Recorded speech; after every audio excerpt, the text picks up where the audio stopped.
Have you ever heard the saying, the cobbler's children have no shoes? Well, I'm a woodworker and my son doesn't have a desk. So today I'm going to build one for him so he doesn't have to do his homework on the floor anymore. Let's start with the design.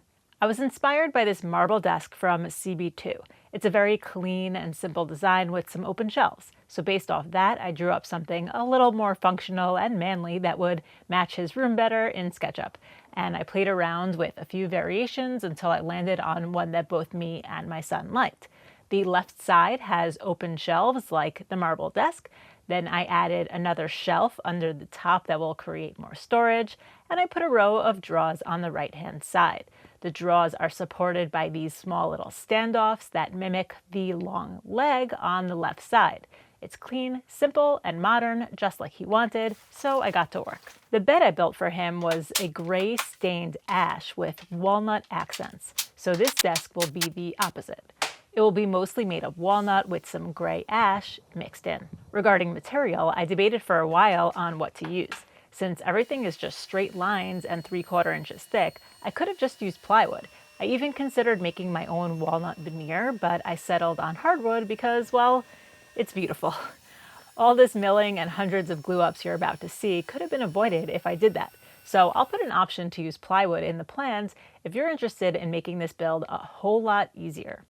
After the boards get flattened on one face and one edge gets squared up with the jointer, I rip all the pieces to width at the table saw and bring all the boards to final thickness at the planer.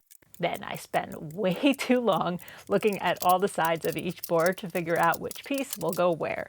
The most important tip I can give you is to label your parts. There are so many pieces to keep track of, so this helps eliminate any confusion. Now that I know what each board will become, I can cut them all to rough length at the miter saw and begin all the glue ups. I'm going to assume this is not your first woodworking YouTube video, so I'm not going to go through the whole spiel about why I chose to use the dominoes and alternative tools that you can use when gluing up panels. Correct me if I'm wrong though, I'll explain it to you in the comments if you need me to. All right, so I had to glue up a total of 10 panels for this project. I did it all in one night, which is crazy because I don't have enough clamps to glue up 10 panels in one night. I had to be very efficient with how I worked. Like, while I had one panel and clamps, I would glue some dominoes in on some of the other boards. I also like to clean up as much of the glue squeeze out as possible while the glue is still sort of wet. So about 15 minutes after tightening the last clamp, I scrape away the squeeze out and then wipe down the residual glue with a wet paper towel. This makes it so much easier to sand, in my opinion. And by the time I'm done doing all that, about 30 to 40 minutes have passed, which is long enough to take the panels out of clamps to clamp up another one. It was a super late night in the shop for me, and I repeated that process 8 more times to get 10 of these panels.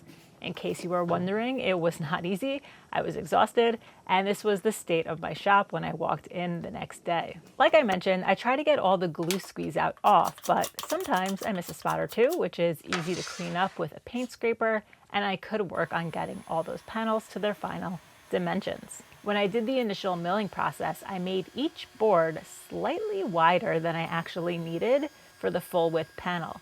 So after the glue up, I could joint one edge and then bring all the panels to their final width at the table saw. This isn't really necessary. You could just glue up to the final size you need, but I find there are very slight inconsistencies in width after gluing up. Maybe it's due to clamp pressure or cumulative error in the milling process. I don't know, I just find I get better results this way. The last step to get all these parts to size is to cut them all to length. So happy I built my portable MFT before this project so I can easily make these crosscuts on these long, wide panels.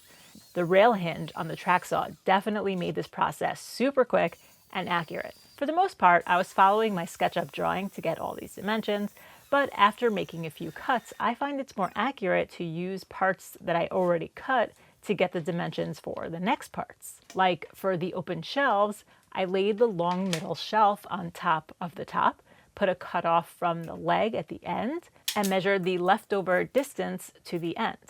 I didn't need to use the track saw setup for these smaller panels, so I ripped those to size with the table saw, and they are the perfect size based on my already cut parts and the material I'm using. All right, everything's cut to size. I did a rough sand to get everything nice and flat to prepare for the joinery. First, I'll work on the cabinet that will hold the drawers. Everyone always says that the domino is like woodworking on cheat mode, but it's not as magical as it appears in some videos. Sometimes there's a lot of thought in laying out where the mortises will be. It can also be confusing as to what orientation you're supposed to hold the machine, like which face of your material you're supposed to be referencing. And sometimes you can make really silly mistakes, like not adjusting the settings to match your material.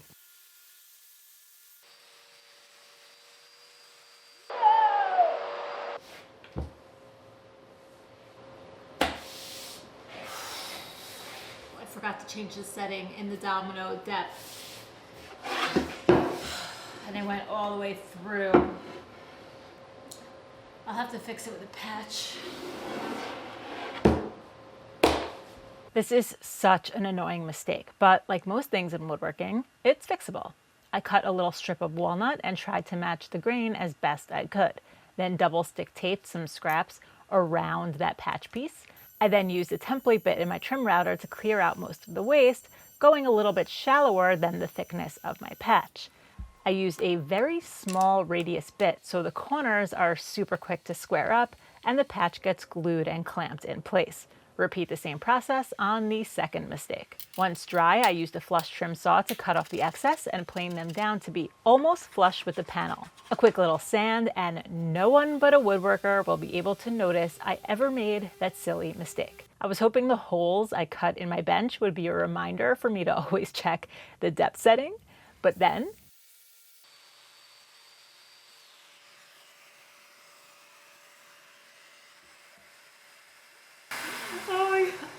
I almost did it again. If I would have done that again, I don't know what would have happened, but I would have been really upset. Okay.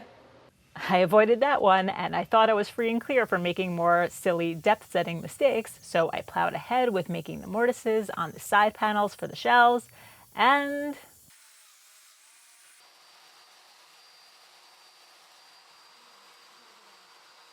so frustrating. The reason why I kept making this mistake is because I was using 6x40 dominoes. I'm going to talk metric here, so I apologize in advance to my American friends. My material was 3/4 inches thick, which is equivalent to about 19 millimeters. Using the rule of thirds, I thought using 6mm dominoes was the best choice, but 6mm dominoes are 40 millimeters long. If I set the domino to plunge 20 millimeters deep, which is what you would normally do when using 6x40s, I would go through the 3/4 inch material. So I was doing two different cut depths. I plunged 25 millimeters deep on the end grain and 15 millimeters deep on the face grain. So I kept messing up on the panels because I wasn't changing the depth from 25 to 15 between parts. Solutions could have been cut the 6x40 dominoes to be 30 millimeters long, or use 5x30s. Or I guess I could have also made my own. Moving forward, I'm going to try to avoid doing any cuts that require changing the depth setting because that was not fun to fix. In the meantime, I taped a little note on the dominoes so I always remember to check the depth before moving forward. When all the settings and layout lines are correct, it definitely does feel like magic when all the parts come together so easily though. For now, the cabinet that I just assembled that will hold the drawers is the only section I'm going to glue all together. All the other parts will just get mortises cut and they're only dry fit together in order to get the locations for the mortises on the next pieces. This way I can put finish on all the separate components before fully assembling them. I don't normally do it this way. I normally finish my pieces after assembly. So this was a bit of an experiment and the jury's still out. Cutting all these mortises with the domino was quick and easy, but figuring out the order of operations that would make the most sense for laying out the next pieces took some time. It's always so cool to see a piece take shape in the real world after only seeing it in your head for months. But there's still one more section to be cut, the open shelves.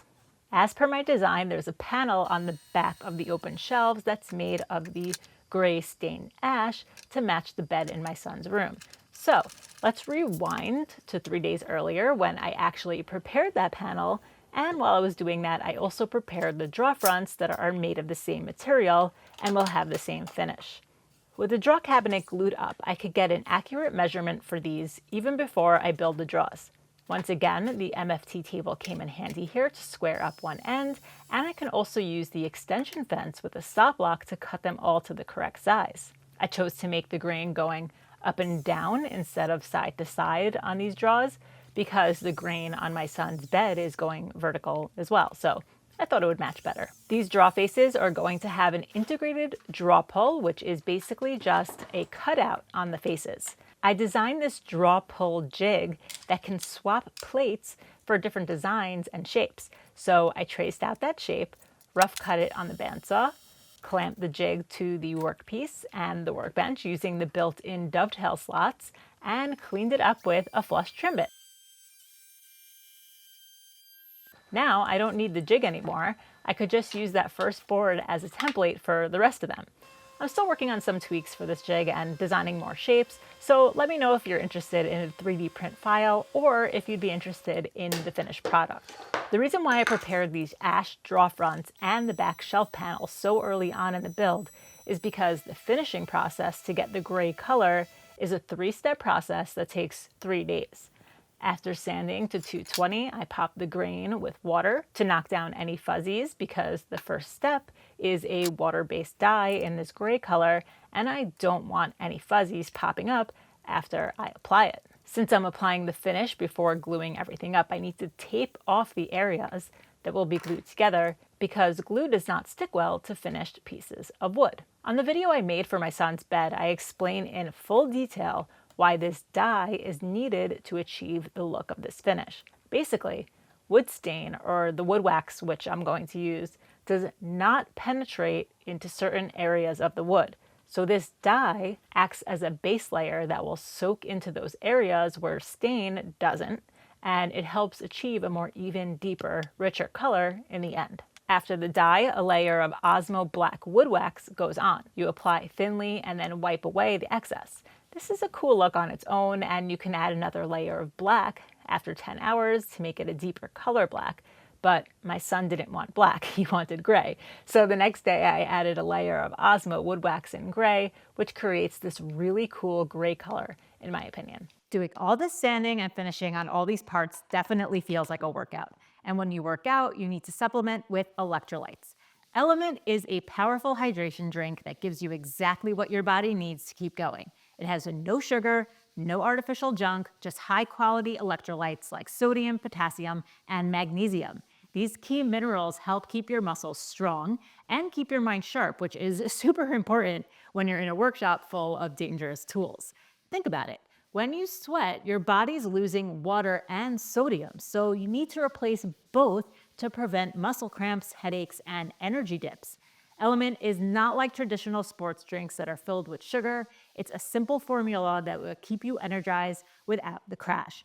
Element is used by professional athletes, special forces, and anyone who's concerned about their everyday health. Simply pour Element into your water, mix, and enjoy a variety of different flavors Element has to offer while your body gets the maintenance it needs. My favorite flavor is the orange salt, but I have an exclusive offer for you guys. You can get a free Element sample pack with any purchase that includes 8 different flavors, so you can try them all out and see which one is your favorite. Best part, there is no risk involved. If you don't like it, they'll refund your order, no questions asked. So if you want to try it out for yourself, click the link down in the description below or go to drinkelement.com/3x3. Okay, now we're back in real time and back to dominoing.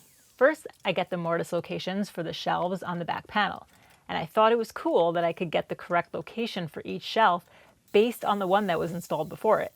Then I did the same process to get the mortise locations for the shelves that go in the side of the leg. Now all the mortises are cut on all the parts and the whole desk can be dry fit together.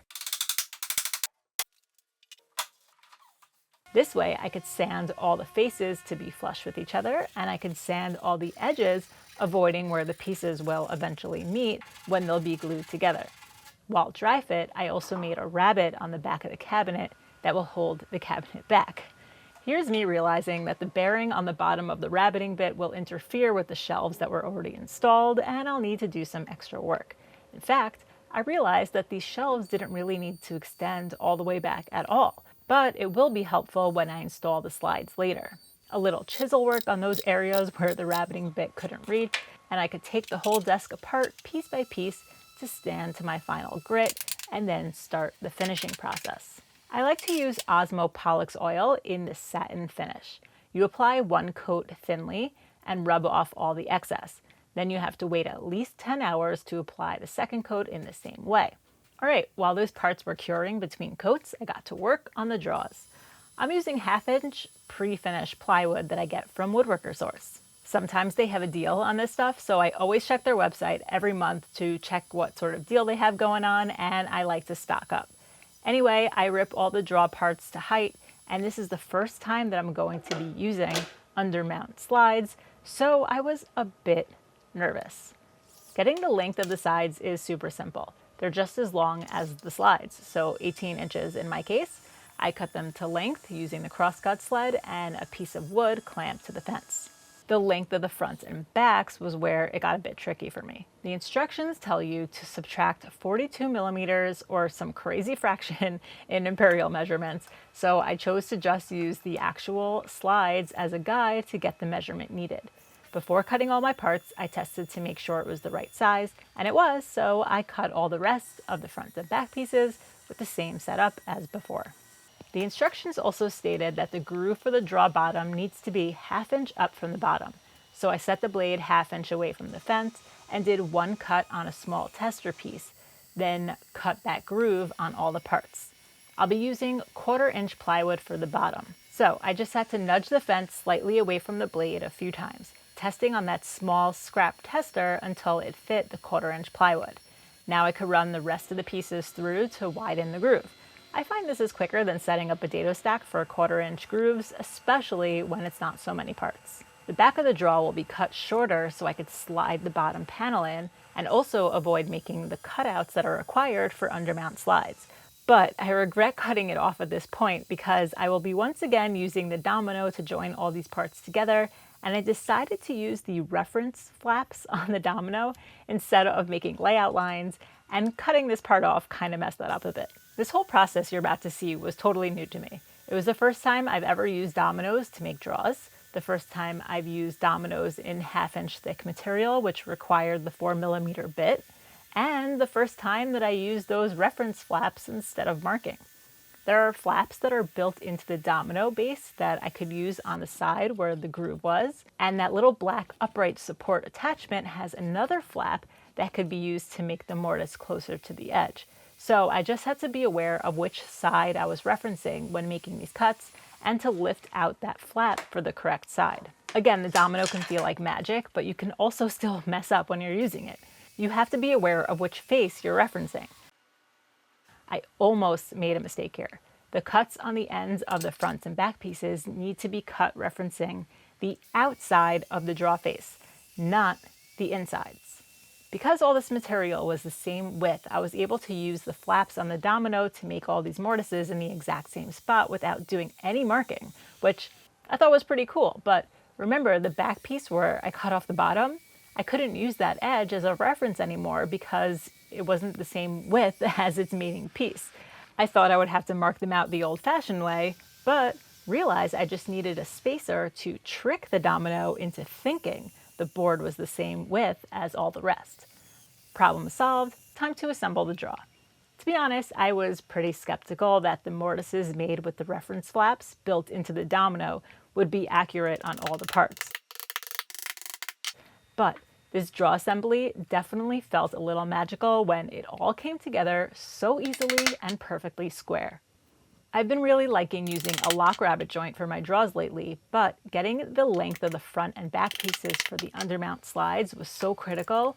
I wanted to do a simpler draw method for the first time using them, and I'm so happy I tried this out because I may be doing this a lot more in the future. After they're assembled, I can get the exact size for the bottoms, cut them to size, and slide them under the back piece. The bottom is then secured into place by countersinking some holes, then locking it down with screws. Using the undermount slides requires a bit more work, and there are jigs that you can buy to help you drill all the holes needed in the correct locations. But I have a 3D printer, so I found a file for an undermount slide jig and it worked perfectly. The holes in the back now fit into those adjustment pins on the back of the slides, and this jig also has the correct hole locations for the clips that get mounted to the bottom of the drawers. I secured those clips in place and got to installing the actual slides, which was a lot easier to do at this stage where I can lay the cabinet on its side. Like I mentioned, this is my first time ever using these types of slides. So if you're looking for an in-depth instructional video, I'll link to one that I found helpful down below from Jason Bent. I mentioned earlier that the two middle shelves in this cabinet didn't really need to be full length. The drawers are inset, so I needed some material, like a small little strip would have been totally sufficient, but having the full length shelf that I knew was square definitely made this slide installation go really smoothly. You can see I'm also using this Hyper-Tough drill to pre-drill and install the screws. I've been testing out these tools because this drill comes with a battery and it's less expensive than just the battery alone on some of my other tools. So it's great that I can showcase some tools that are really affordable and get the job done. I find I'm actually reaching for this little guy because it's so lightweight and it has no trouble getting through the hardwood. This is the second project I'm using it on, and the battery is still going strong from the initial charge. So I'll definitely keep you guys posted the more I use them. It's always so scary to do something for the first time. So when that draw clicked into place, it was the best feeling. And an even better feeling when the other two clicked perfectly into place as well. I did the obligatory open shut them a few hundred times and moved on. I measured the opening for the back panel, cut it to size, and it's time to start assembling it all together. Order of operations was critical here. First, I started by gluing the open shelves to the back panel. I considered taping up the pieces to avoid any glue squeeze out mess, but because the wood already has finish on it, it was very easy to wipe anything away with a wet rag or a toothbrush if I needed. This glue up was pretty simple and straightforward, but the next few won't be.